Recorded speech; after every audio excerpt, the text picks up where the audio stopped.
Assalamualaikum warahmatullahi wabarakatuh. Kali ini saya akan menjelaskan mengenai dioda Zener, rangkaian dan simulasinya. Oke, langsung saja. Dioda Zener adalah jenis dioda khusus yang dirancang untuk bekerja dalam mode bias balik, digunakan terutama sebagai pengatur tegangan dalam rangkaian elektronik. Nah, bisa kita lihat di sini, ini merupakan bentuk dari dioda biasa dan di sebelahnya merupakan bentuk dari dioda Zener yang seperti memiliki huruf Z di bagian katodanya, memiliki karakteristik unik yang memungkinkan arus mengalir dalam arah terbalik setelah melewati tegangan tertentu atau bisa kita sebut dengan tegangan Zener.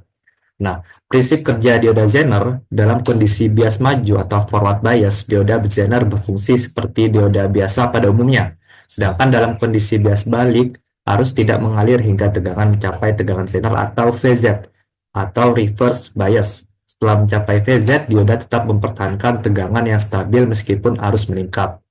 Nah, jadi intinya, jika V inputnya lebih besar sama dengan VZ, dioda Zener akan bersifat on dalam rangkaiannya, sedangkan V inputnya jika kurang dari VZ, maka dioda Zenernya akan bersifat off atau mati dalam sebuah rangkaiannya.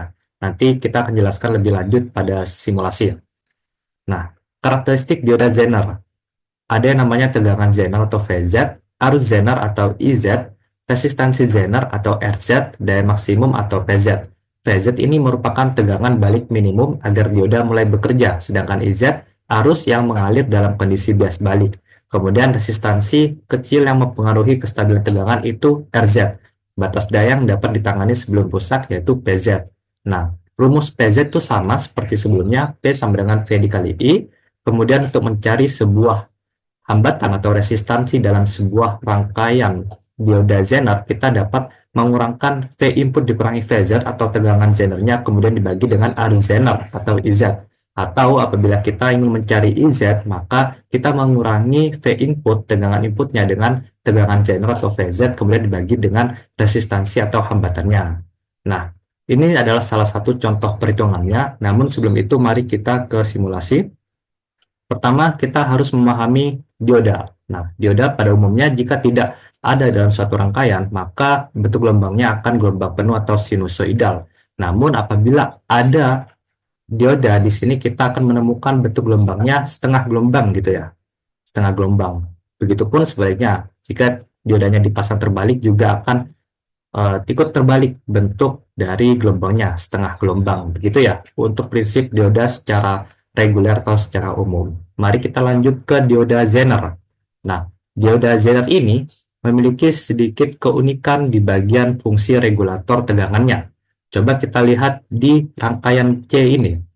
Nah, jika V inputnya itu lebih kecil daripada VZ-nya atau tegangan Zenernya, maka rangkaian ini akan bersifat off sesuai dengan materi di PPT yang kita bahas tadi. Nah, di sini terlihat bahwa tegangan pada resistor itu sangat kecil sekali, hampir mendekati tiada, yaitu 421 mikrovolt.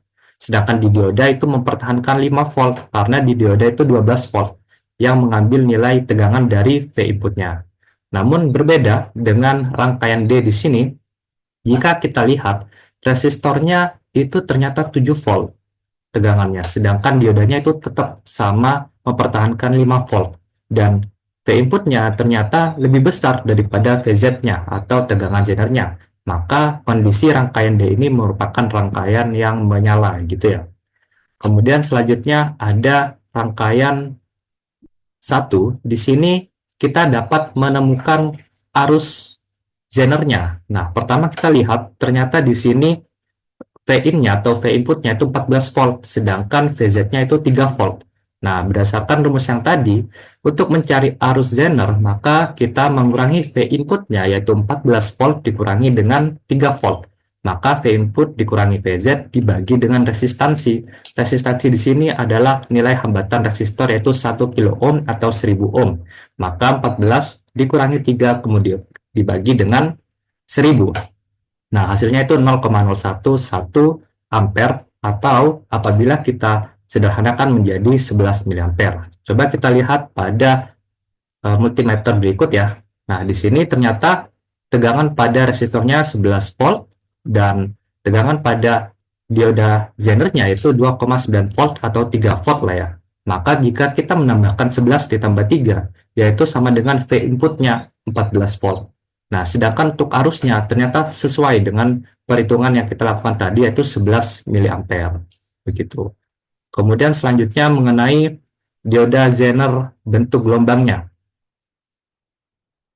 Jika kita melihat pada sebuah rangkaian yang tidak memiliki dioda reguler maupun dioda Zener, maka kita dapat menemukan sebuah bentuk gelombang sinusoidal seperti pada dioda yang tadi, dioda umum tapi tidak diberi dioda, kayaknya gitu ya. Nah, kita dapat menemukan bentuk gelombang penuh pada rangkaian tidak memiliki dioda atau maupun dioda Zener. Namun jika kita melihat di sini rangkaian 2 ternyata ada dioda Zener dengan kondisi forward bias. Nah, atau bias maju ya. Nah, gelombang yang dihasilkan akan seperti ini. Nah, dia mempertahankan nilai negatif 5 volt di bawah sini karena fungsi dari dioda Zener tadi itu mempertahankan tegangannya gitu ya, atau regulator tegangan. Ini yang forward bias. Nah, sedangkan yang sebelahnya di sini merupakan reverse bias. Nah, di sini sama seperti sebelumnya, dia mempertahankan tegangannya di 5 volt karena fungsi dari dioda Zener itu sendiri ya. Nah, jika kita telah memahami prinsip dari dioda Zener, maka jika kita menggabungkan dioda Zener dengan posisi forward bias dan reverse bias, kita dapat menemukannya pada rangkaian berikut. Jika kita lihat, di sini terdapat rangkaian atau bentuk gelombang dari rangkaian forward bias dan reverse bias dioda Zener. Nah, kenapa bentuk gelombangnya di puncak gelombang di sini linear dan juga di lembahnya itu linear? Karena di puncak gelombang dia menandakan dioda Zener berfungsi dengan baik dengan mempertahankan nilai tegangan awalnya itu 5 volt, sedangkan yang bawahnya itu negatif 5 volt, begitu. Mungkin itu saja yang bisa saya sampaikan, kurang lebihnya mohon maaf. Wassalamualaikum warahmatullahi wabarakatuh.